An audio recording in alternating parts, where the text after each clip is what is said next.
kemudian begitu sampai Ramadan biasa-biasa aja, nggak ada perubahan, nggak ada tambahan yang lebih baik. Tapi insya Allah itu hanya untuk sedikit orang saja yang merasakan seperti biasa aja, seperti bulan-bulan yang biasa atau Ramadan tahun lalu. Bapak dan saudara sekalian, minimalnya sekarang kita bersyukur. Yang Ramadan lalu pasti Bapak masih ingat, mungkin ada yang sholat bareng, ngaji bareng, kemudian duduk di samping kita. Kemudian hari ini nggak ada. Kemarin mungkin kena COVID lah atau sakit apalah. Tuh. Jadi mereka yang duluan, kita yang masih disisakan oleh Allah, masih diberi kesempatan untuk Ramadan yang ini, semoga sampai selesai Ramadan. Dan kita juga gak bakalan bisa menjamin untuk diri kita bisa ketemu Ramadan yang akan datang. Bisa jadi nanti kita di-Fatihahin, dikirimin Fatihah untuk almarhum Bapak siapa gitu. Masya Allah. Mumpung kita masih ada kesempatan, mari kita gunakan kesempatan yang baik ini. Ramadan di antara faedahnya adalah untuk dalam rangka taqarrub kepada Allah, jalan mendekatkan diri kepada Allah dengan ibadah yang ada di dalam bulan Ramadan ini, yaitu dengan puasa Ramadan, dengan qiyam Ramadan, baik tarawihnya ataupun tahajud, witir, hajat atau sholat-sholat yang lain, itu sebagai sarana ya, untuk mendapatkan sesuai dengan hadis Rasulullah, man qama Ramadan. Di hadis yang lain sama sahihnya, man shoma Ramadan imanan wa ihtisaban ghufira lahu ma taqaddama min dzambi. Jadi ada hadisnya dua. Yang pertama, barang siapa yang berpuasa di bulan Ramadan.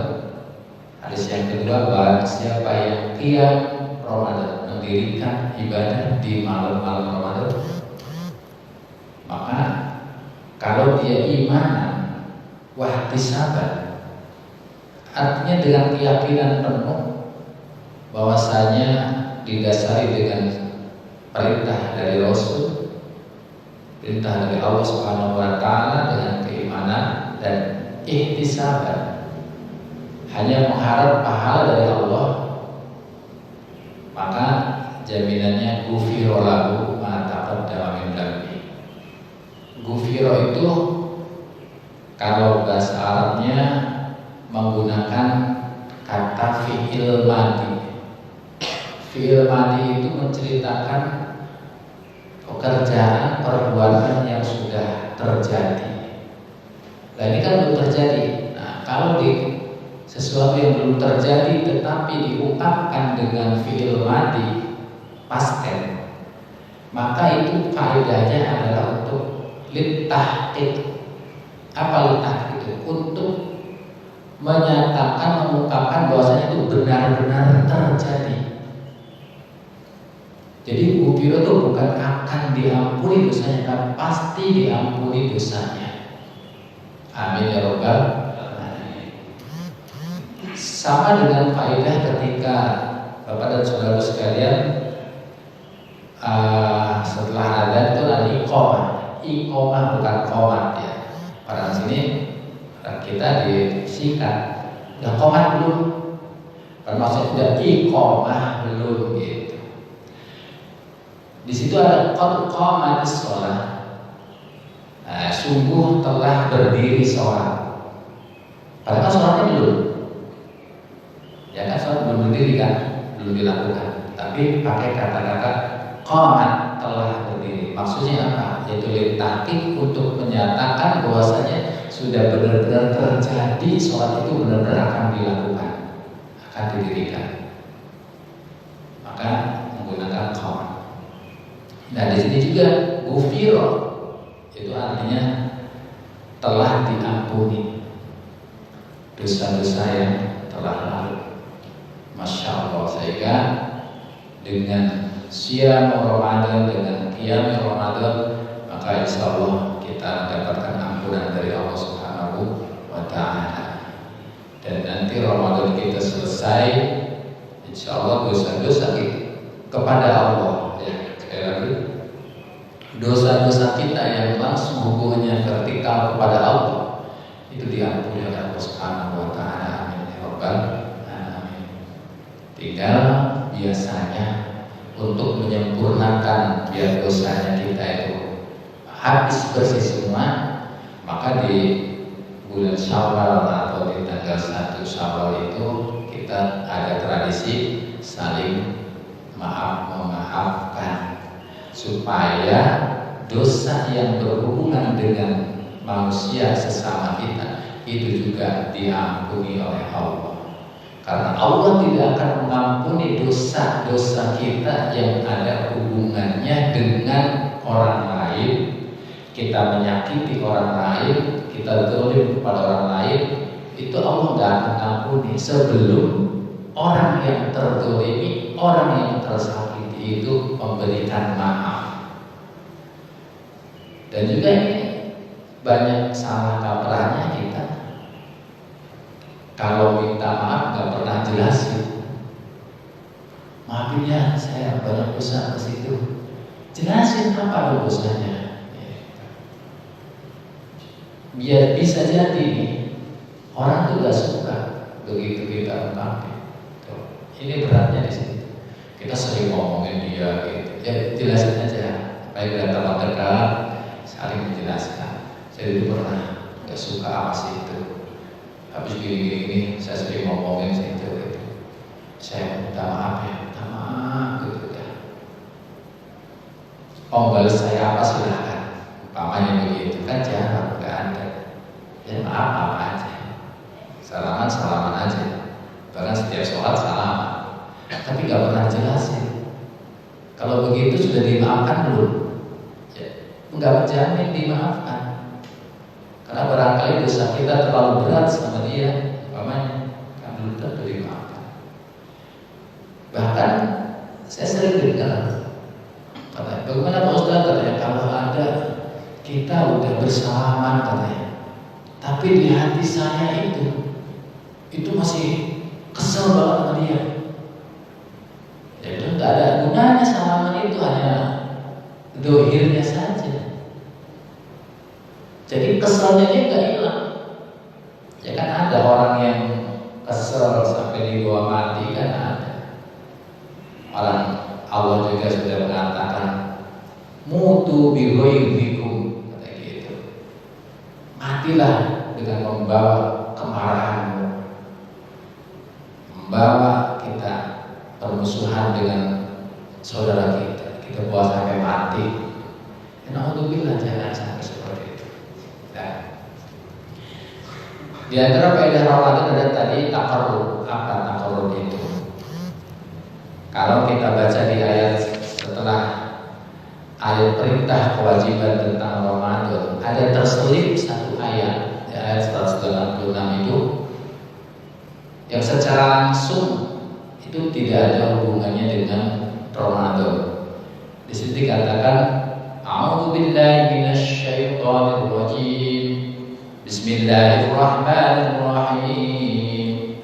Wa idza sa'alaka 'ibadi 'anni fa inni qarib ujibu da'watad da'i idza da'an falyastajibu li wal yu'minu bi la'allahum yarshudun. Wa idza sa'alaka 'ibadi, perlu diketahui sebelumnya ayatnya itu tentang perintah puasa tentang bulan Ramadan yang diturunkan Al-Quran. Syahrul Ramadan alladzi unzila fihi al-Quran hudan lin-nasi wa bayyinatin minal huda wal furqan.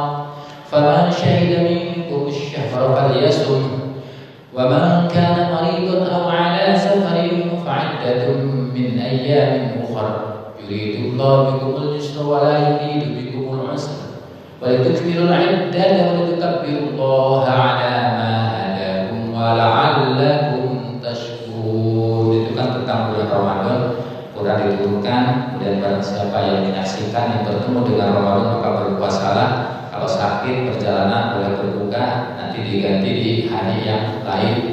Allah tidak memaksakan kehendak, Allah memberikan kemudahan kepada kalian dan tidak memaksakan dengan kesusahan. Udah sakit harus puasa wajib gitu. Tidak, Allah mempersilahkan dan seterusnya. Setelah ayat itu langsung wa idza sa'alaka ibadi. Ketika bertanya kepada engkau wahai Muhammad, hamba-hambaku, anni tentang aku, maka jawablah fa inni qarib. Sesungguhnya aku itu dekat. Allah itu dekat. Jadi dekat itu qarib. Kalau Bapak teliti bahasa kitanya karim, kata sahabat karim, ya kan? Karim itu bahasa Arab asalnya, qarib. Sahabat itu kan bahasa Arab, sahabat karim katanya. Nah, atau juga suka disebut kerabat, itu kan qarabah. Kerabat itu orang dekat. Kerabat dari segi nasab berarti saudara kita, kakak adik, paman, bibi, uwa dan seterusnya itu kan kerabat. Nah, qarib, Allah itu dekat. Fa inni qarib, maka sesungguhnya aku yaitu dekat. Karena dekatnya Allah, kata Allah, ujibu, aku mengabulkan dakwah dai, doanya para pendoa, doanya orang-orang yang berdoa. Idza da'ani, asalnya ada ni panjang tapi dibuang menjadi idza da'an. Nah, idza da'ani ketika orang itu berdoa atau meminta kepadaku, kata Allah. Ujibu da'watad da'i idza da'an. Kemudian fal yastajibu li wal yu'minu bi. Ada syaratnya ketika Allah mengkabulkan atau mengijabah doa-doa orang yang berdoa tersebut dengan syarat jawablah kalau yastajibu, jawablah kalian li untuk panggilanku, akan panggilanku. Allah memanggil kita, ya, Allah memanggil. Di antara memanggil kita di dunia itu dengan azan atau dengan syariat kita dulu ketika kita di alam arwah.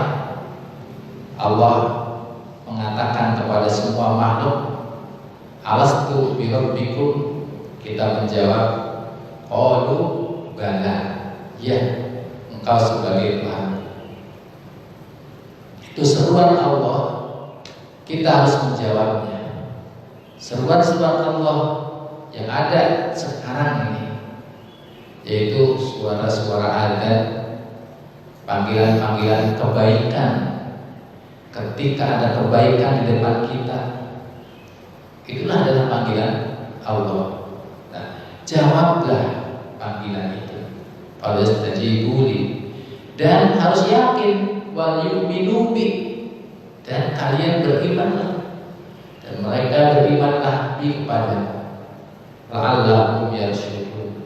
Semoga mereka mendapatkan petunjuk, petunjuk atau hidayah. Nah, ulasannya dari ayat tersebut. Jadi secara singkatnya, kalau ada hamba bertanya tentang aku, kata Allah, aku sesungguhnya dekat. Saking dekatnya, aku akan menjawab apa akan mengabulkan doa-doa dari orang-orang yang meminta kepadaku. Supaya mendapatkan ijabah atau dikabulkan, didengar oleh Allah, maka kita juga harus mendengar panggilan Allah. Jangan menang sendiri, kita pengen didengar oleh Allah, tapi kita tidak pernah mau mendengar panggilan Allah. Adzan sholat kita telat, rezeki telat, kita marah-marah. Nah itu, dia harusnya adil. Kalau kita pengen rezeki tepat waktu, pengen rezeki ngalir terus, ya berarti panggilan Allah harus tepat waktu, dan ibadah kepada Allah harus kontinu terus menerus. Curang kalau kita cuma pengen dikabulkan doa kita, tetapi kita tidak menjawab panggilan Allah. Menjawab maksudnya bukan ketika ada Allahu Akbar kita menjawab Allahu Akbar. Kan memang ada hadisnya, kalau mendengar adzan maka ucapkanlah seperti yang muadzin itu ucapkan, kecuali di hayya 'alas shalah dan hayya 'alal falah. Maka jawablah dengan la haula wala quwwata illa billah. Nah, tapi orang sekarang masih belum paham gitu. Saya sering nganter jenazah, kan suka diadain, ya. Itu pada ngejawab adzan, kedengaran oleh saya. Orang yang lagi adzannya hayya 'alas shalah, dia ikutan hayya 'alas shalah gitu. Nah, kalau hayya 'alas shalah kan jawabnya apa? La haula wala quwwata illa billah. Tapi yang dimaksud istajibu li di sini bukan hanya menjawab dengan ucapan tadi, tapi menjawab ijabah, menjawab dengan pembuktian badan kita, raga kita datang ke tempat panggilan tersebut. Di sini ada, kita datang ke masjid tempat adzan itu ada. Nah, itu yang namanya menjawab panggilan. Ibu panggil anaknya, jawabnya apa? Dev, ini ya. Apakah cukup dengan hanya ya gitu? Kan nggak cukup. Pengennya anak itu marahin yang penuh. Begitu juga ada, tidak cukup dengan ya gitu. Dan menyikapi adzan sendiri, orang-orang kita itu yang bermacam-macam.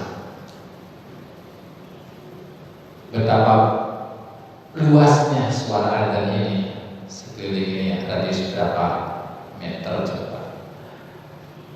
Orang dalam radius itu di sini itu akan terkumpul puluhan orang, bukan bisa ratus, ya, dengan suara adzan itu. Tapi yang datang ya mungkin ada 10%-nya sih kan gitu ya. Masih alhamdulillah. Tapi kan kurang maksimal dari suara adzan dikencengin gitu. Ya.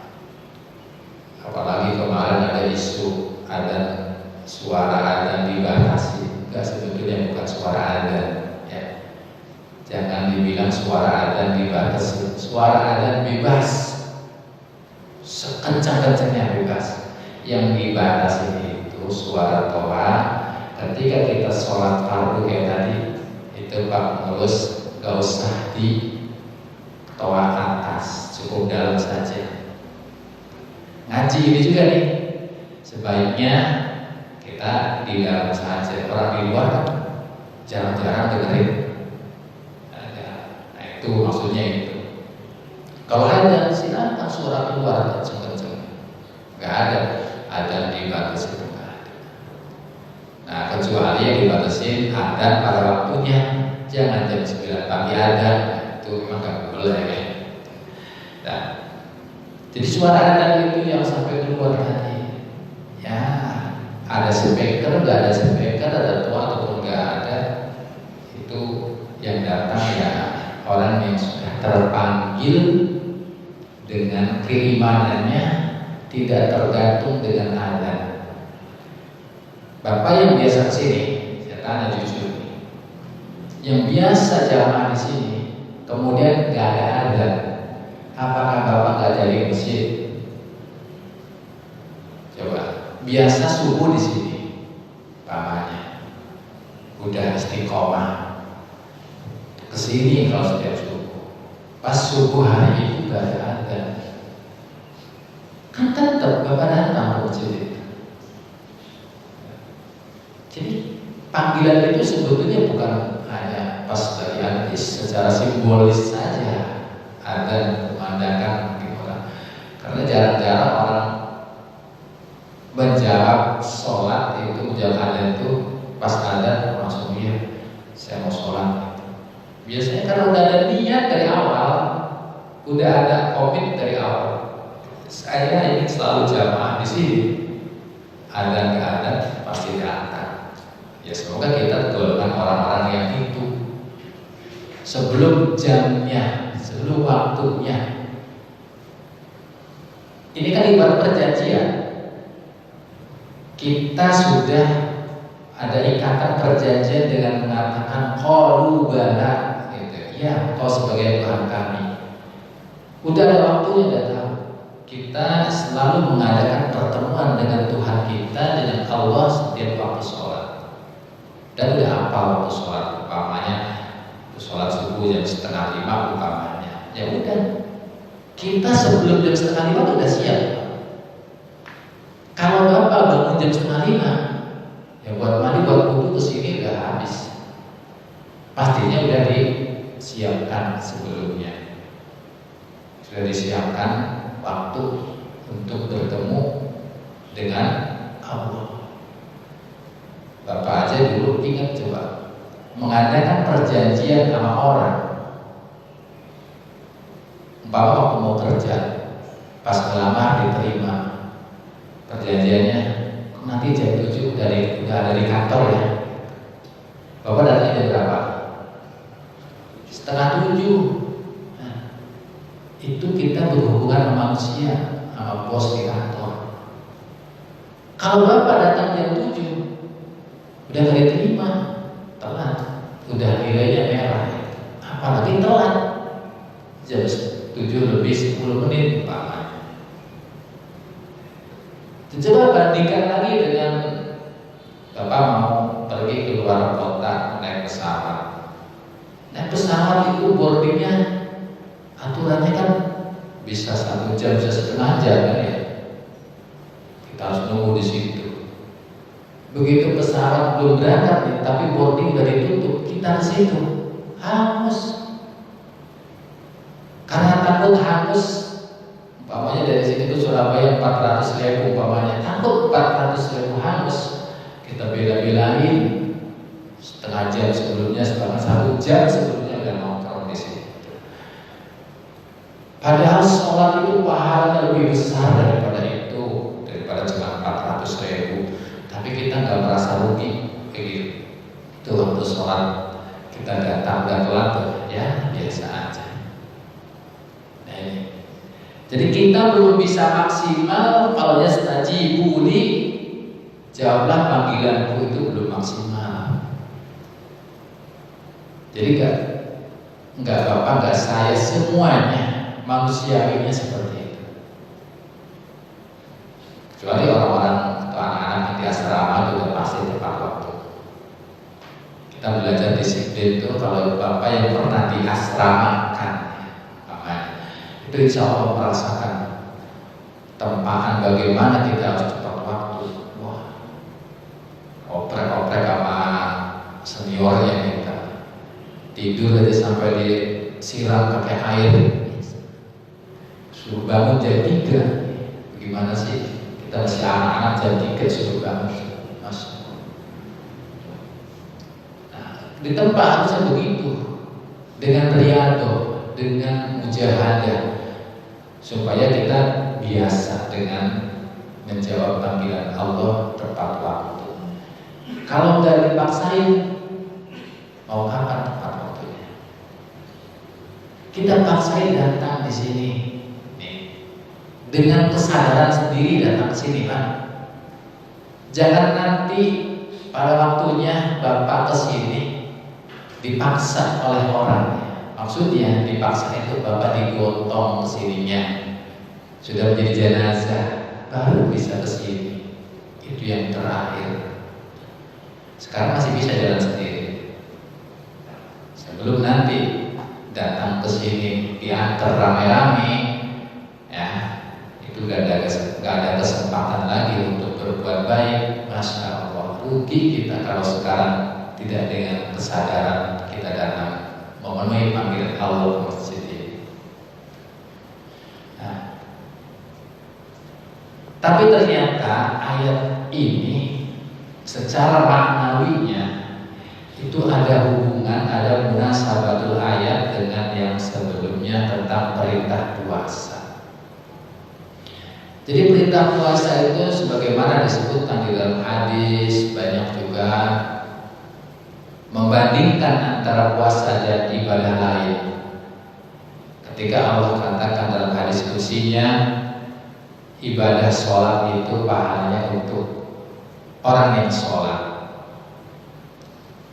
Ibadah-ibadah yang lain, zakat, puasa, haji dan lain itu untuk orang yang ibadah tersebut. Tetapi kalau puasa itu adalah untukku, kata Allah. Puasa adalah untukku. Itu urusan aku. Jadi gak dikasih pahala apa, tapi itu urusanku. Kalau sudah urusanku, nah yang namanya itu urusanku, biasanya nih ada bos ya, Bapak jadi tangan kanan bos itu, pamannya disuruh bagiin ke anak buah, itu bagiin.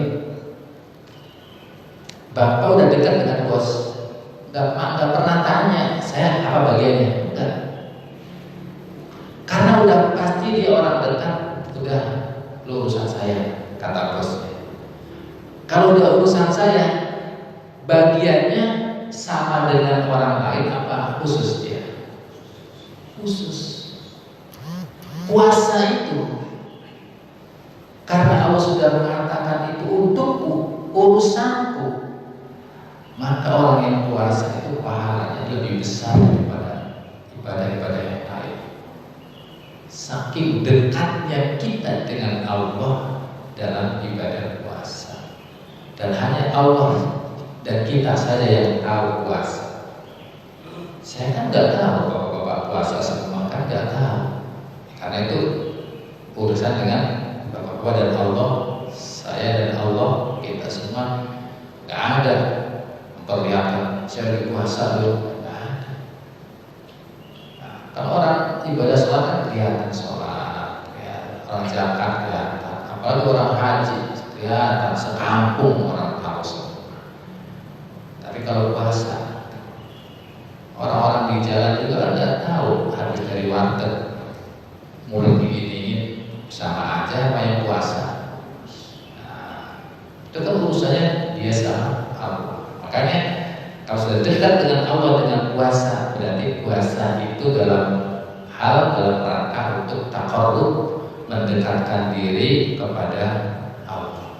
Nah, karena dekat dengan Allah, maka segala doa pun pasti Allah kabulkan. Kalau sudah jadi asistennya, sudah jadi orang dekatnya, dia minta apa aja gampang. Minta ke bos kalau kita udah dekat, gampang banget. Bahkan gak usah minta, bos sudah tahu. Kamu butuh ini ya, tahu.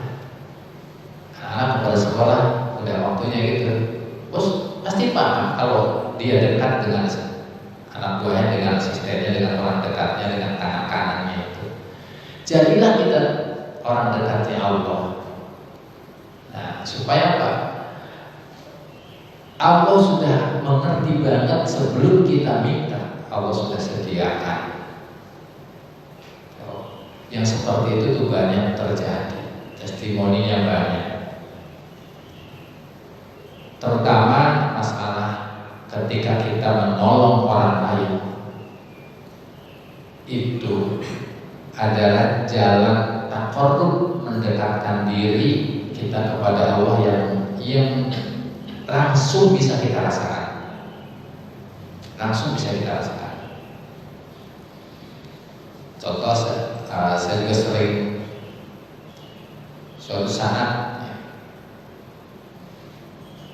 saya pengen pisang yang itu, baru menghayal itu ada yang ngirim, double lagi, ada yang ngasih.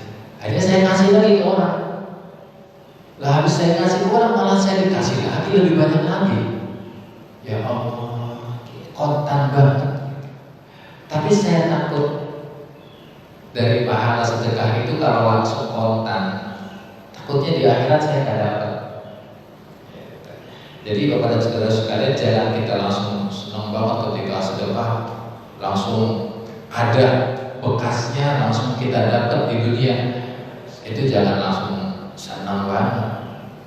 Takutnya pahala sedekah itu di akhirat tidak dapat, karena kita hanya mengharap dunia langsung dibalas 10 kali lipat, 100 kali lipat, atau 700 kali lipat, etc.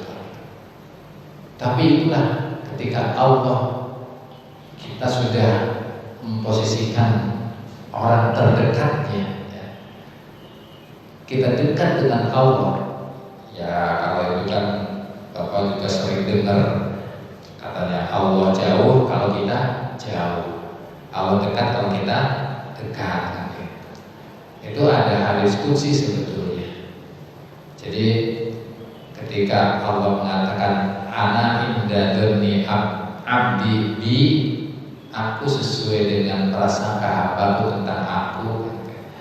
Dan saya ada hadisnya, ya terakhir, kalau hambaku mendekat kepadaku satu jengkal, aku mendekat kepada hambaku satu hasta.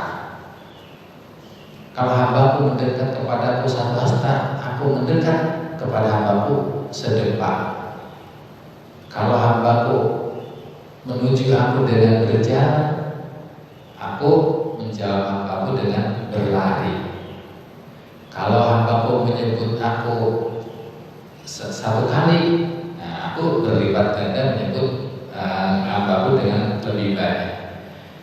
Hambaku mengingat aku di kalangan begini nih, golongan majlis yang banyak, aku menyebut hambaku di majlis yang lebih banyak lagi, majlisnya para malaikat. Kita disebut oleh Allah, itu si hambaku Ahmad, itu hambaku Abdullah, itu hambaku, sebutin oleh Allah. Nah, itu Allah dekat dan jauhnya kepada kita tergantung kita merasa dekat apa merasa jauh. Nah, ini di sini hanya salah satu dari thariqah, dari jalan untuk kita dekat dengan Allah, yaitu dengan puasa kita. Nah, saya yakin di bulan Ramadan ini keimanan semua orang yang melaksanakan puasa itu bertambah, sehingga dengan adanya Ramadan nih, atribut keimanan nih, tukang kopiah, tukang sajadah, tukang sarung, tukang apa di mana-mana banyak sekali menjelang puasa dan puasa ini. Padahal dulu sebelum puasa nggak ada, belum yang jual online banyak banget. Menghadapi puasa, saya sediain kopiah, sediain sajadah, macam-macam. Tapi memang trennya seperti itu. Sekarang iman lagi naik semua, lagi bagus. Nah, mau lagi bagus, kita jaga jangan sampai surut lagi. Jadi kita lagi posisi dekat-dekatnya kita dengan Allah. Dan jangan lupa ada posisi yang dekat dengan Allah lagi, yaitu ketika kita sujud. Kata Allah, posisi yang hambaku lebih dekat kepada aku yaitu ketika hambaku sedang sujud. Maka perbanyaklah doa di dalam sujud, panjangin sujudnya. Tapi jangan pas lagi jadi imam, sholat sendiri, sholat sunnah, sholat di rumah, udah nangis silahkan di dalam sujud, kita panjangin doa dalam sujud silahkan. Tapi nggak harus digosok-gosokin, ditekan-tekan biar jidatnya kosong, nggak juga. Para ulama dulu dan Nabi pun nggak gosong, kan? Riwayatnya Nabi nggak gosong dahinya. Jadi tidak ditekan sampai kosong seperti itu. Tetap sujud, tetap memberatkan tekanan kepada dahi tetap, tapi untuk menghindari riya, ya, para ulama juga tidak mencontohkan dengan itu. Para sahabat juga tidak ada riwayat sahabat Abu Bakar atau sahabat Ali yang sujudnya lama sampai dahinya kosong gitu. Ya, semoga bisa dihindari itu karena takut ada riya. Adapun Al-Quran mengatakan simahum fi wujuhihim min athari sujud, ada tandanya bagi mereka di wajahnya itu dari bekasnya sujud. Itu artinya wajahnya bersinar, wajahnya itu penuh dengan senyum, karena sujud itu menjadikan wajah yang cerah. Sujud yang baik, ya, sujud yang baik, ya, terutama dengan syarat dan rukunnya, artinya apa saja yang ditempelkan di tanah atau di tempat sholat, itu kan. Saya sering melihat ada orang sujud kakinya nggak dilipat nih, banyak yang belum paham itu. Ditekan kakinya, ditekan, dilipat. Jadi yang anggota sujud itu ujung kaki bagian dalam, bahasa fikihnya begitu. Jadi dilipat ini, nggak boleh begini. Jadi harus gitu. Kalau itu udah orang Jawa bilang mancal. Dan insya Allah seperti itu sujudnya yang baik. Nah, ada lagi yang dekat dengan Allah, yaitu posisi di mana? Sebetulnya bukan hanya di masjid, bukan hanya di madrasah pesantren, bisa juga di pasar. Ketika orang di pasar dia dagang dengan jujur. Ini di pasar itu yang namanya kebohongan itu, masya Allah. Makanya ada hadis mengatakan bahwasanya tempat yang paling baik di dunia adalah masjid-masjidnya. Tempat yang paling kotor di dunia adalah pasar-pasarnya. Nah, di pasar udah biasa orang nawar gitu, dari sononya aja gak dapet, padahal udah dapet. Dari sononya aja sudah 5.000, padahal dari sono dia 4.000. Itu kan udah biasa di pasar kayak begitu, Pak.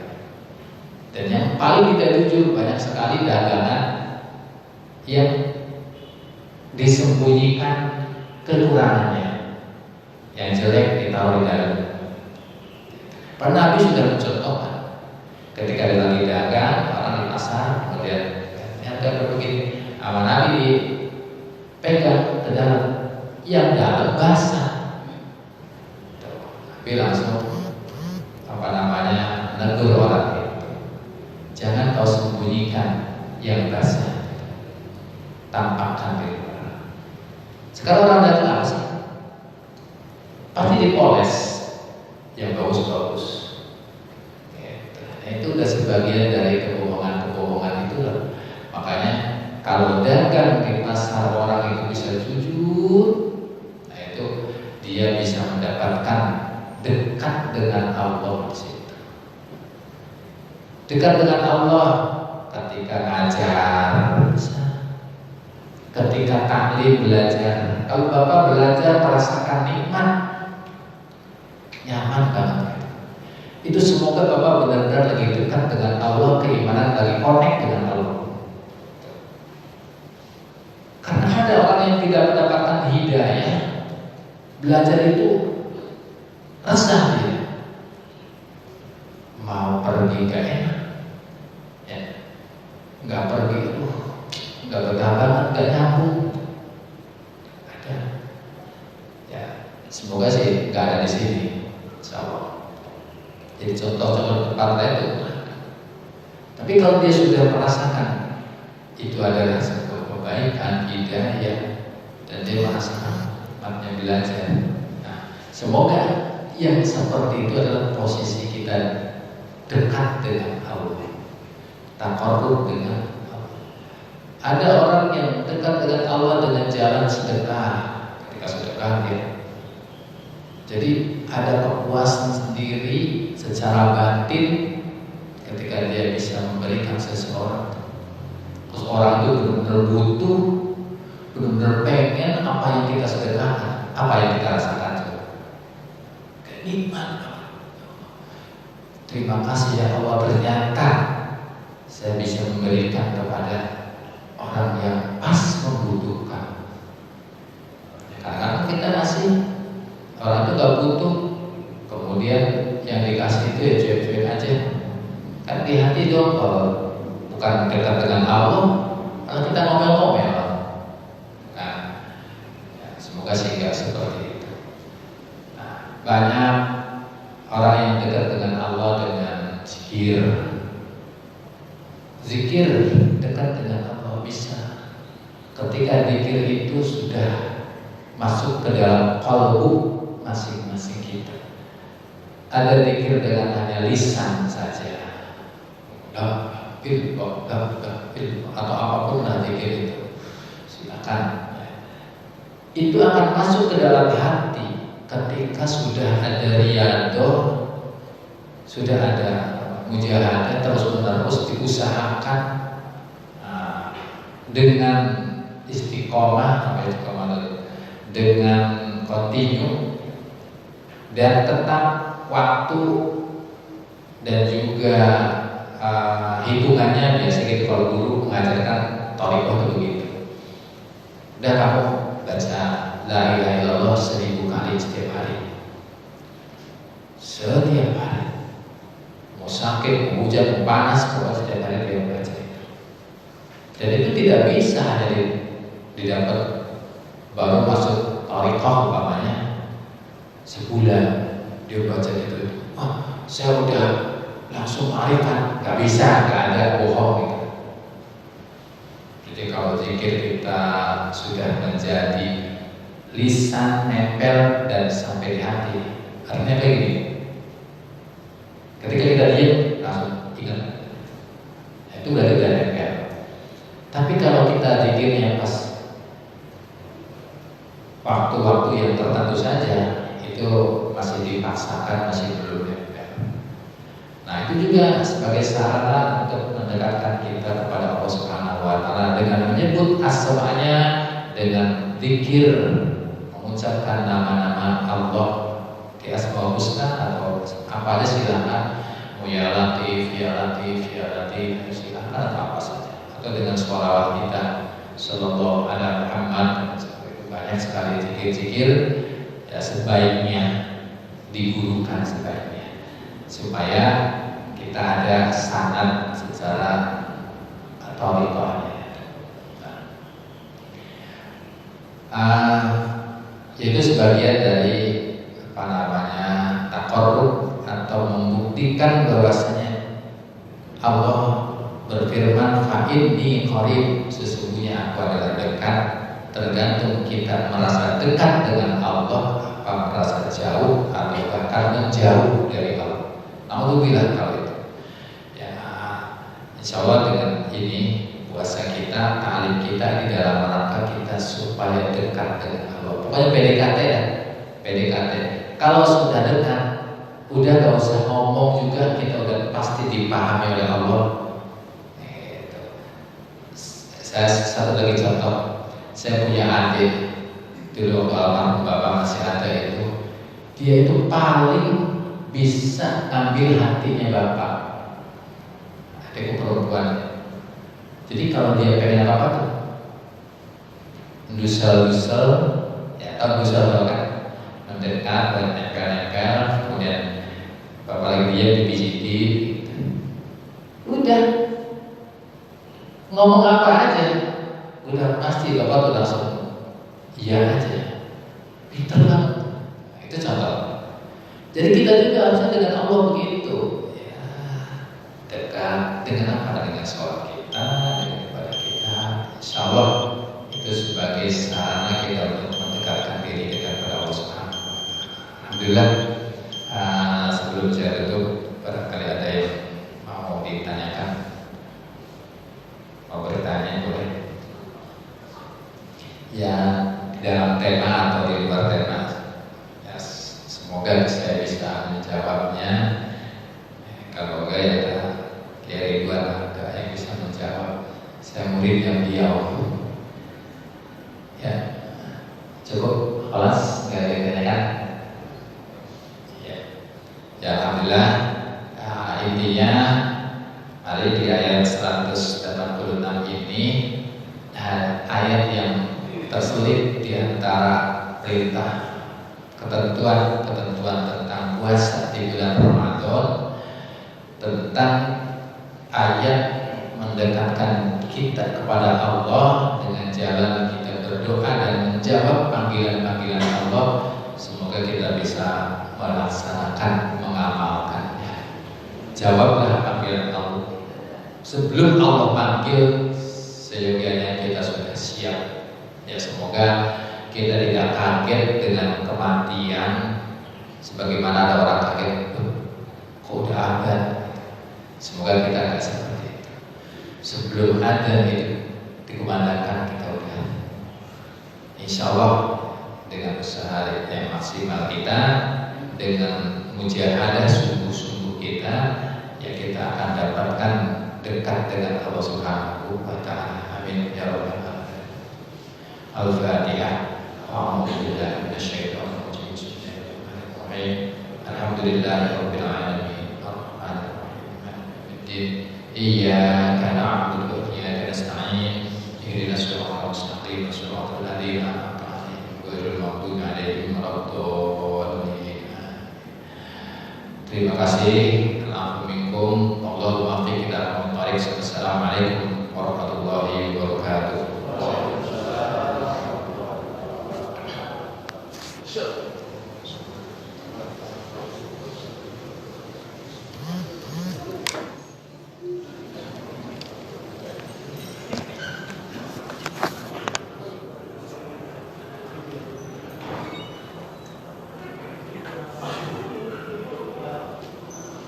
Terima kasih.